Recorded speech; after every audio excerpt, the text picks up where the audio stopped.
Hello, everyone, and welcome back to my channel. Welcome back to my Dune Awakening content. So today I got another banger for you. We've had a lot of good information coming down from the test server. They have released some patch notes for the new patch that has come out a couple days ago. Well, it's not come out yet, but it will be coming out, and the patch notes just got released so that we can actually kind of see what's going to be in the next update.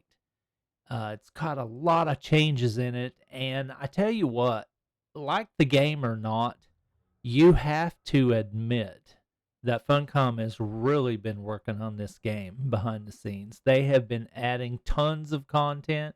They've been making lots of changes, trying to make things better for the players. Sometimes the things they do we don't really like too awful much, but all in all, most of the changes have been good. And what I'm seeing on the patch notes themselves are some really big changes that are coming down. I want to highlight quite a few of them actually. So I'm going to go ahead and look at the patch notes together with you. And we're going to kind of talk about that because there's so much stuff in there that I want to make sure that you don't miss. So let's go to the patch notes, and I will be providing a link to the patch notes in the description of my video. It'll be in the pinned comments at the very top in the description. So you can access that and read it in more detail for yourself because you're going to have to, because there's just 10,000 things in the patch notes of the stuff that's coming. And a lot of it you may find really important to you that I may not have covered. I'm just going to kind of hit the high points and tell you about the things that I'm just like, wow, or, we're getting that finally type of thing. But there's a lot in there, and I suggest you hit that link and go read those patch notes for yourself. But set aside a block of time because you're going to need about an hour if you want to really go through it in depth and kind of, visualize each one of the changes. So let me get to the patch notes, and we'll talk about that now. So on the website, we've got the public test client version 1.2.00. And I wish developers, would you please let us get rid of this because it really interferes with the videos. So I'm just saying, if you're watching developers, it'd be great if we could get rid of this. I've already bought it on Steam. There's no need for it to still be there. It just is getting in the way. So we're welcome to Chapter 2 sleepers, at least for the public testing client. So understand that all this stuff I'm going to talk about is on the public test client, but it has not went live yet.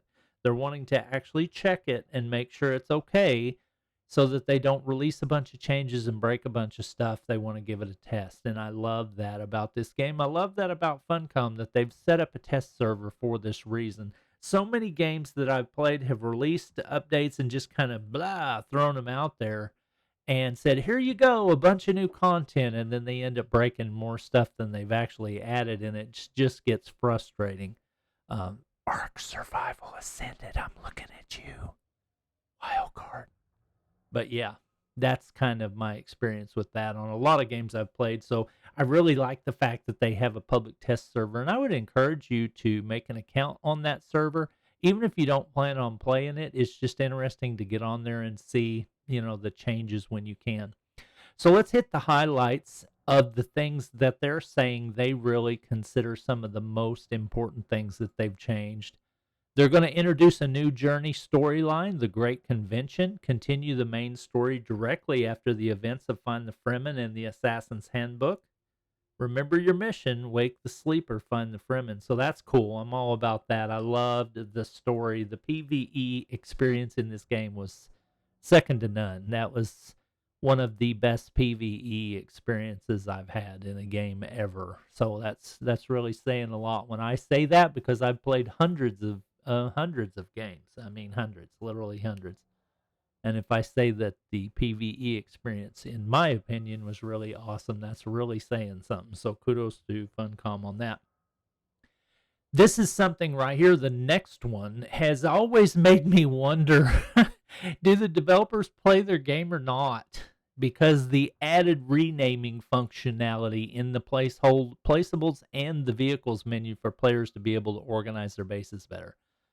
This is something that should have been in the game from the start. To be able to rename storage boxes and rename vehicles. Oh my God, that's going to be so clutch. That's going to help so much with confusion.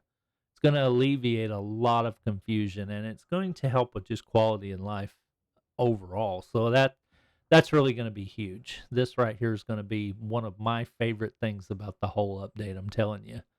My absolute favorite thing is coming down the line, though, so we'll get to that later, but this is top 3 for sure. Implemented an auto run toggle, which automatically moves the character and vehicle forward. That's going to be sweet. Completing the advanced trainer contracts now rewards an exclusive armor set specific to each trainer, together with a customization item that allows other armors of the same type to be styled accordingly. So players that have already completed these contracts will get these armor sets retroactively. I'm not really sure where these are at, but I have completed a lot of the player archetype quest lines. So like for Swordmaster, for instance, I should have something somewhere for that armor set. So I'm going to be digging in and trying to find that after I get off this video, actually. Added a new weapon. This is huge. The Adept Missile Launcher. This is going to be a big deal. We're going to talk about that more later, but that's going to be a duraluminum tier missile launcher, and that's going to be something that has really sorely been needed in the game, honestly, in my opinion. Skipping straight to T6 for the missile launcher with the Regis and the Ancient Way was just kind of left a gap that you could have had a lot more interesting gameplay had you had the missile launcher a little sooner, because for some of us getting the Ancient Way was just impossible because the cost was just insane, and then the added ability of not being able to buy it only when a special vendor was alive was, kind of wild. Storage capacity for the Assault Ornithopter has been increased, and I'm going to have to say that out of everything that they have announced, this is my number one favorite update.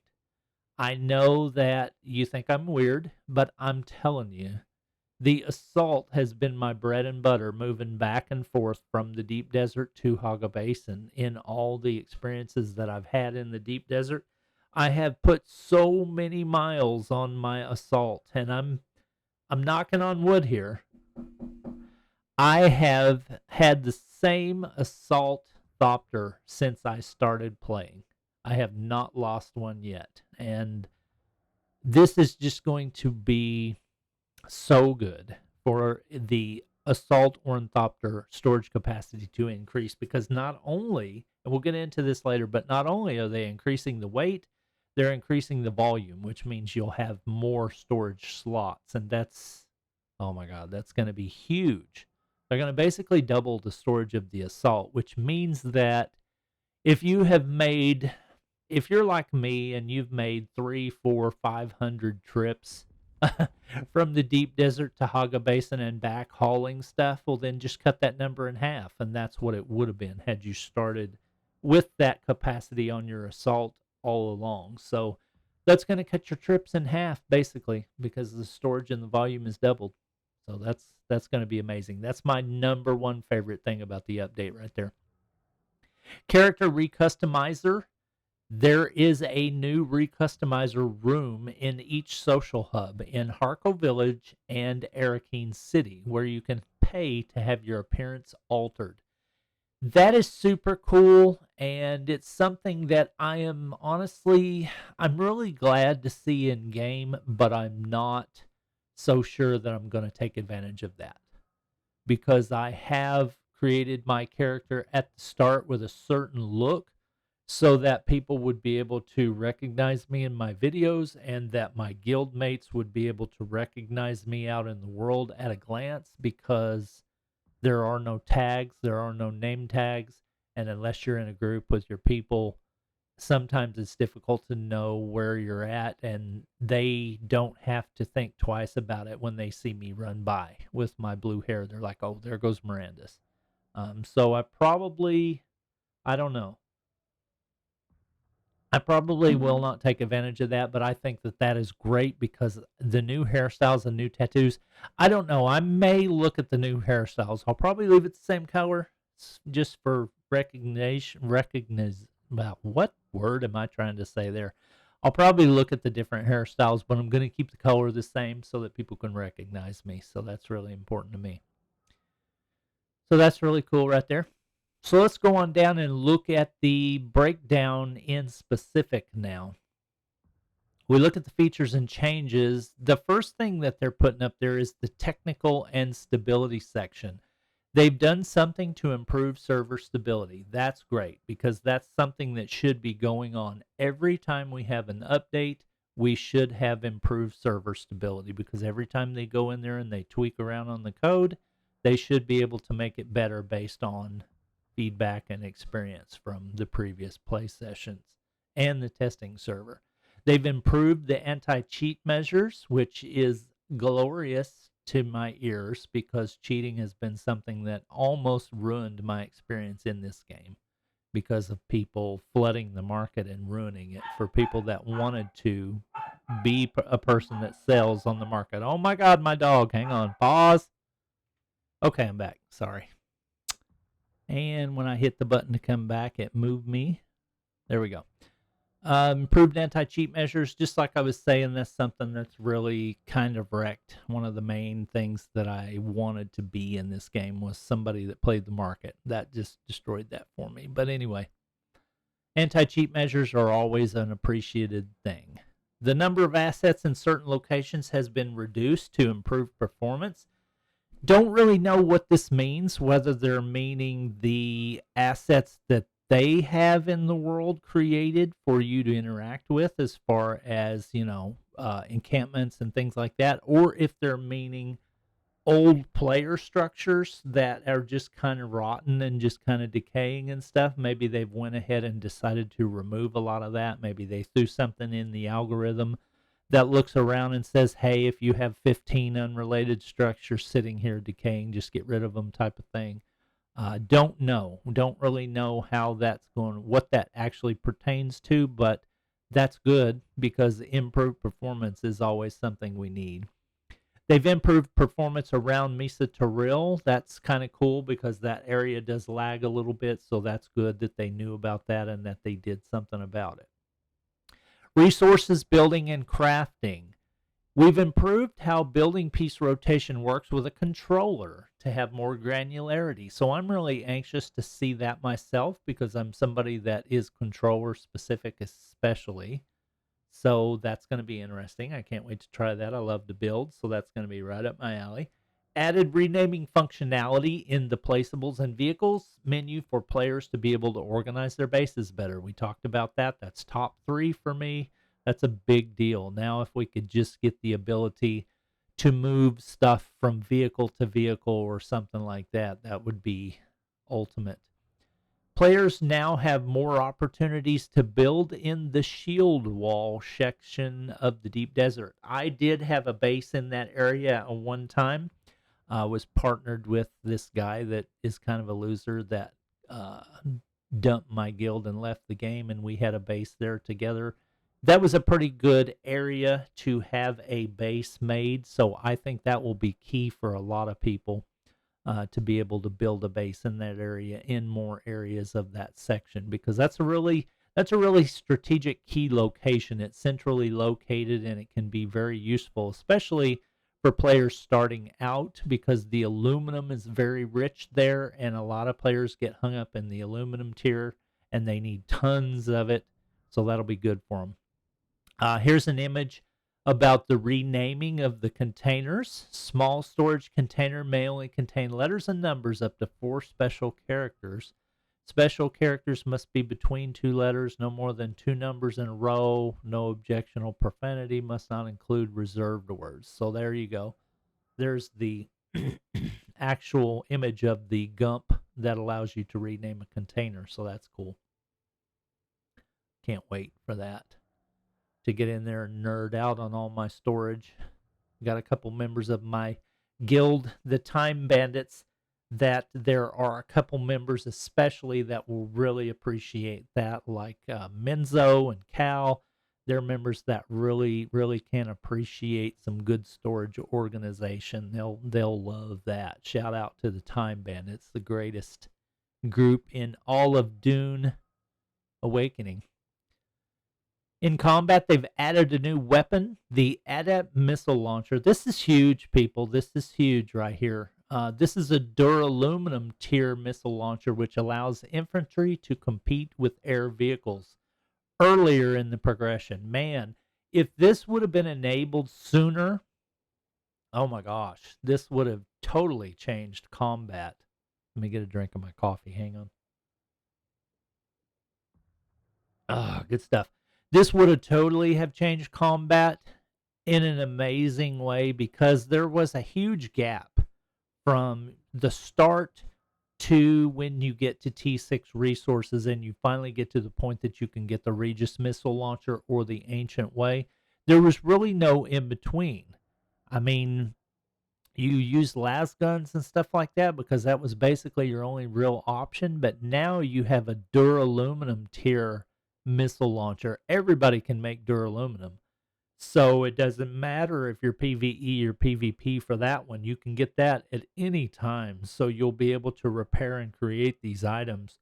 And just the ability for players to have an adept missile launcher in the crafting tree now is huge. It's huge. I can't tell you how big of a deal this is. This is a game changer right here. And it's going to be interesting to watch what happens in combat in the deep desert now, because now you're going to have a lot more people able to surf and do damage to your thopters than you did before. So it's going to make travel with a thopter in deep desert a lot more hazardous, and it's going to make a lot of people think twice about being a jerk in the deep desert because everybody can have a missile launcher now, not just the elite that are able to get the Regis or the Ancient Way.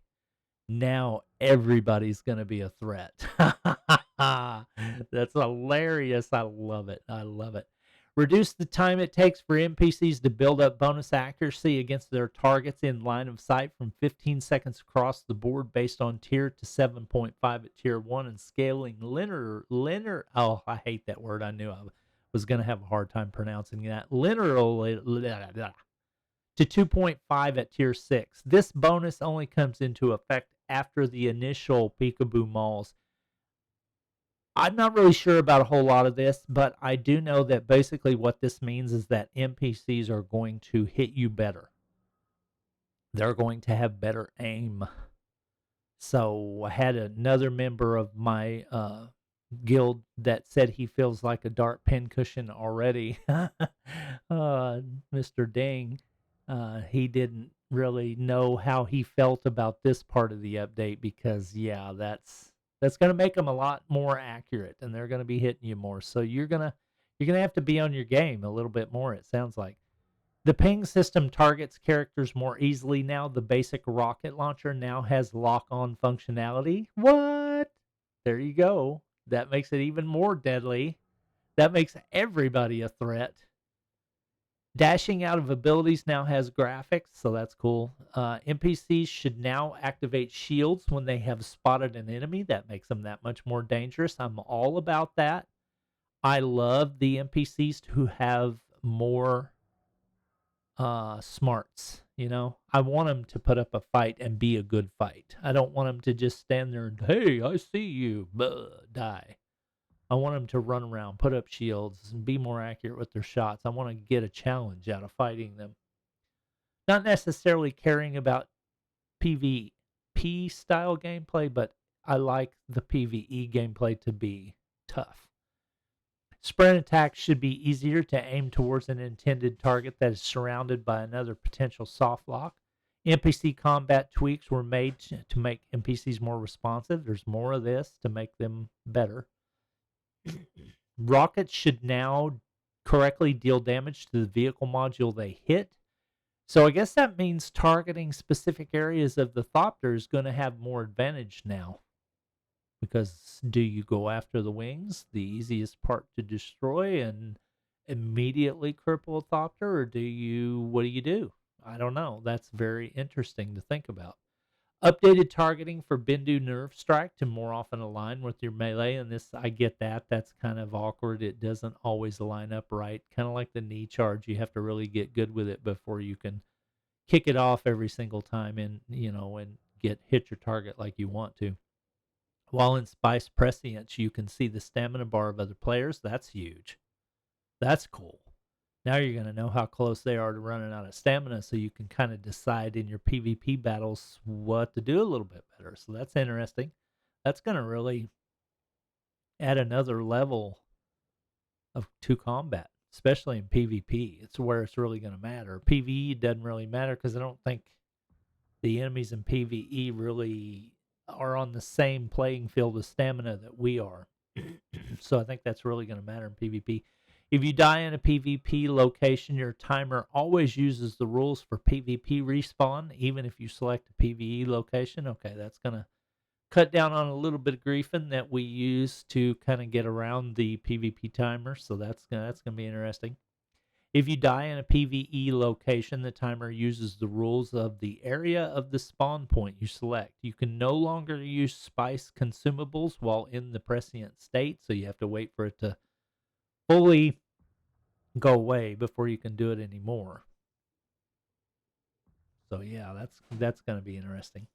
All right, let's look at vehicles. And sorry I'm going long. I know that I usually try to keep my videos a little on the short side, anywhere from 10 to 20 minutes. Going to go just a little bit longer because there's a couple more areas I want to hit, and then I'll kind of peel off and let you read the rest on your own. But let's talk about vehicles, because vehicles are such a huge part of this game. You have to have good vehicle mechanics in a game that expects you to be in your vehicle pretty much always to get anywhere. In order to make hauling, and this is huge, this is my number one thing of the update right here. In order to make hauling large amounts of cargo to and from the deep desert, that's not really very grammatically cool. The storage capacity for the assault ornithopters has been increased. Oh, I guess there was a comma there, so I guess it is okay. Sorry. Not trying to be a grammar Nazi.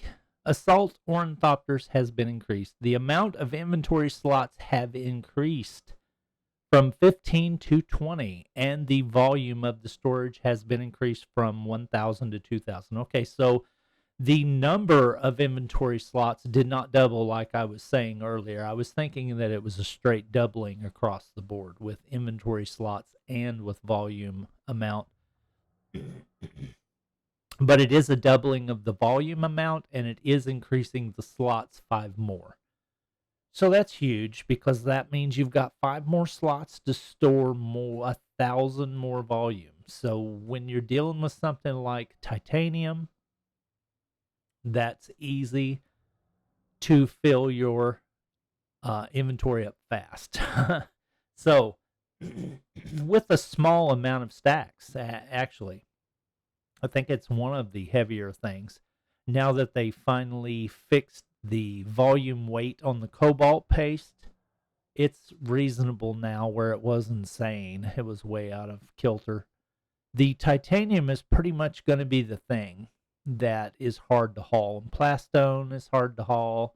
Stuff like that is going to require a small amount of slots to fill up a large amount of volume. So the addition of 5 extra slots is really good for hauling those type of items. Now that you can actually get quite a bit out of the deep desert in the shield wall area, that's just huge. This is huge because don't get me wrong, I love my scout. I have a couple of T6 scouts, and they are so fast. I love them. Love flying around. When I want to get somewhere, I get in my scout. But I'm telling you, my assault is where I live, because the assault is so handy, even though it's slow as Christmas. With a storage module and boosters installed on my assault, I can do anything I need to do, really. I mean, it's not so bad when you hit your boosters and you climb and then you vulture mode. You can get around relatively quickly in an assault and even in the deep desert. Now, if I'm in the deep desert to go get spice, I have to really kind of think about what I'm doing. And I can't just assault it every second of the day. I have to consider the activity level of the area I'm going, whether it's wiser to use the scout or the assault. It just depends on the mood of the deep desert. But for everything else, it's all assault all day, baby. And the increase of this storage amount is huge, huge, huge, huge. I love it, love it, love it.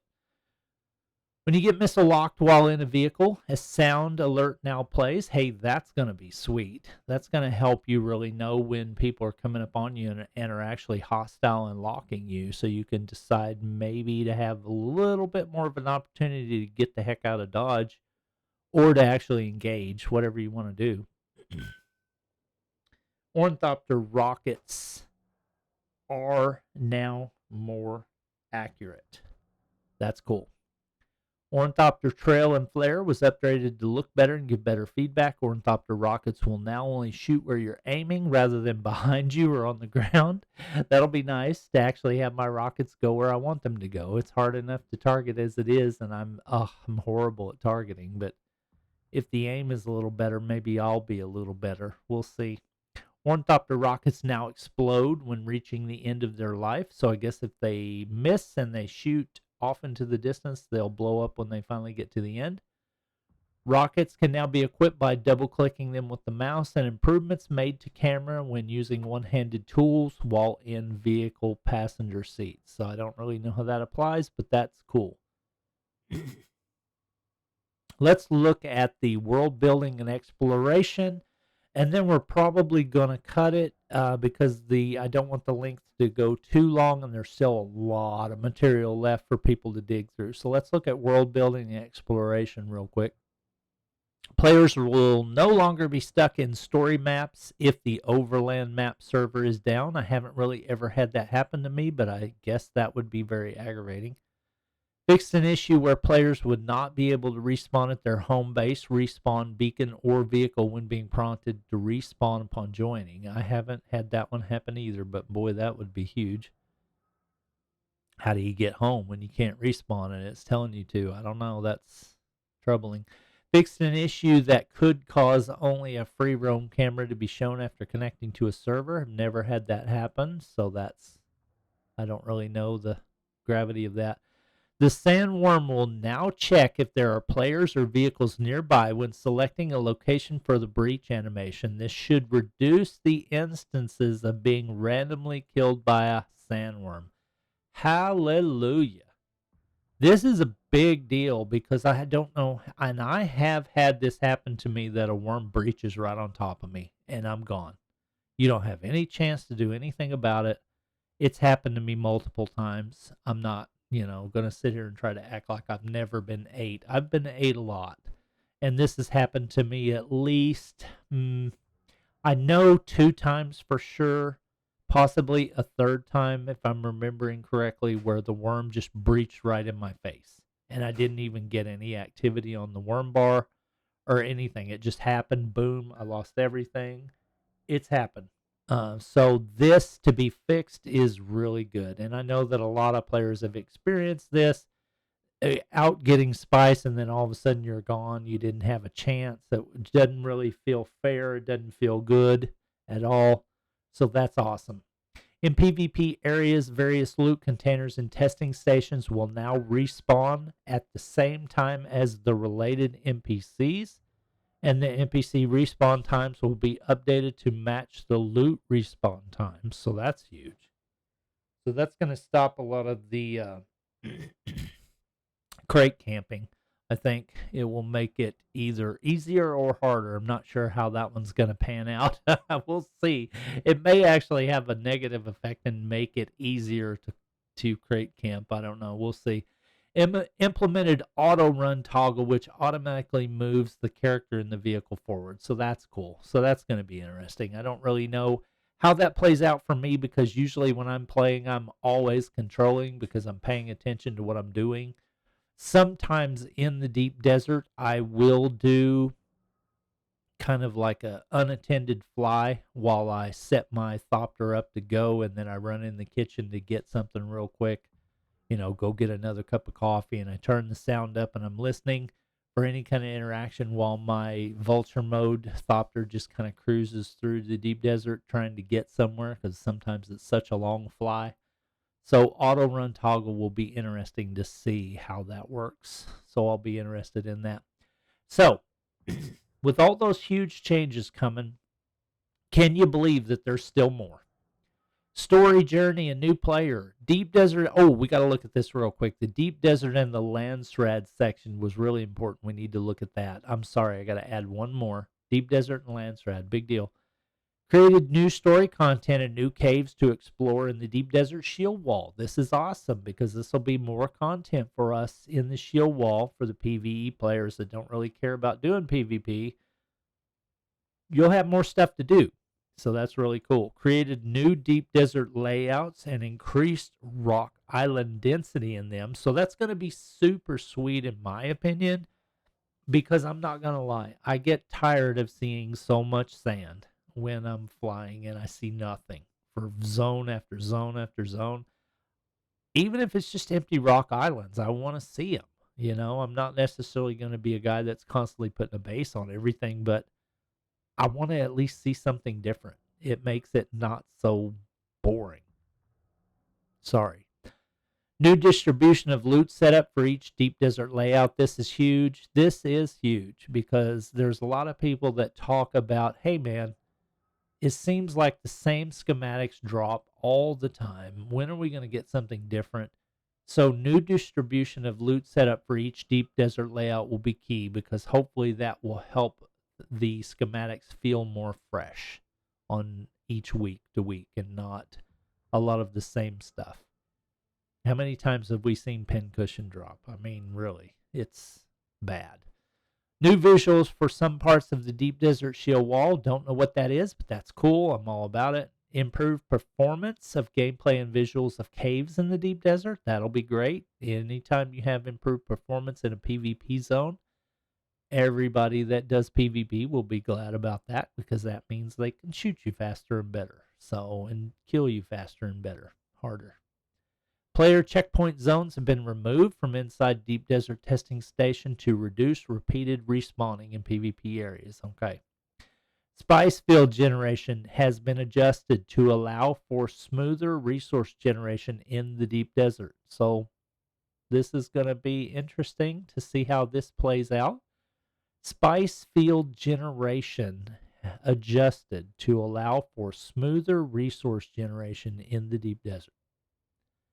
Not really sure how that's going to affect us, but that's going to be one to watch because spice obviously is so important. You need it. So if they change the way it generates, that's going to be interesting to see whether that's going to be a good change or a bad change for the players. That's going to be something we're just going to have to feel out and see because I don't really know how you test that unless you just have to go feel it, to see if it's any better. And you got to be somebody that does go gather a lot of spice to really know if it made it good or bad. We'll see. I know that my guild gathers a lot of spice, so my people will be able to tell me after use, is this better or worse for them for sure.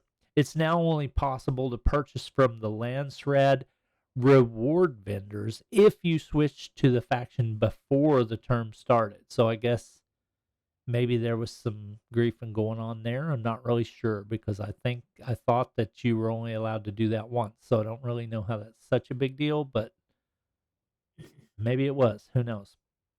All right, and then there's a lot more stuff to dig through. There's a lot of stuff on user interface and quality of life. Added hotkeys on F1 through F8 for switching seats in vehicles. Oh, yes. I had to throw that one in there because maybe that's going to enhance the buggy mining laser experience if I can just hotkey to switch between seats, because I'm not going to lie, on controller that's kind of cumbersome and laborious. It gets old. Switching through the radial menu on the buggy to the driver, to the miner, all the time, it gets old. It makes me question whether or not I actually want to take my buggy out on a mining run or not. honestly. Sometimes I just go gather by hand because I don't want to deal with switching all the day. Yep, that'll be great. And then a lot of other stuff. There is so much to dig through on this, so I'm going to put a link in the description for you guys to see and be able to find this easily, so that you can go see the UI changes, the graphics animation changes, the audio changes, the fixes, technical and stability, resources, economy, combat, uh, vehicles, world building, and just so much stuff. Story journey, deep desert, lands red, user interface. Look at all this. Look at all. Oh my God. Graphics, animation, and VFX. Like I said at the start of the video, like the game or not, you have to admit that Funcom has been working their little tushies off, adding content and trying to make things better. So I just wanted to take a second and tell them thank you for making the game awesome. There is a lot of things in the game that I love, and there's so many things that I am excited to see in this latest update, because I think a lot of them are really going to make the experience so much better. And I'm really thrilled about it. I'm so thrilled. I want to sit on my new bench from my new little thinking spot. I got my desk with my books. I'm doing the new event that just happened, so I'm going to have me a little turret sitting on my desk at some point here as soon as I get enough crates. But that's a topic for another video. So I'll talk at you soon. Thanks for watching my content. If you've liked this content, or you've learned anything from it, or been informed by what I've presented to you today, think about liking and subscribing. You would be really surprised how much just a few likes can do as far as pushing my content out to the algorithm to help reach a bigger audience. And that's what it's all about. I do this for fun. I don't do this for any other reason other than just to inform and entertain the community, hopefully, so that we can talk about Dune and grow the player base so that we can have more people in the Dune universe to interact with. So, if you've enjoyed it, then think about supporting me with a like or subscribe. I'd really appreciate it. I'll talk to you later in another video about Dune Awakening coming soon. See ya. Peace.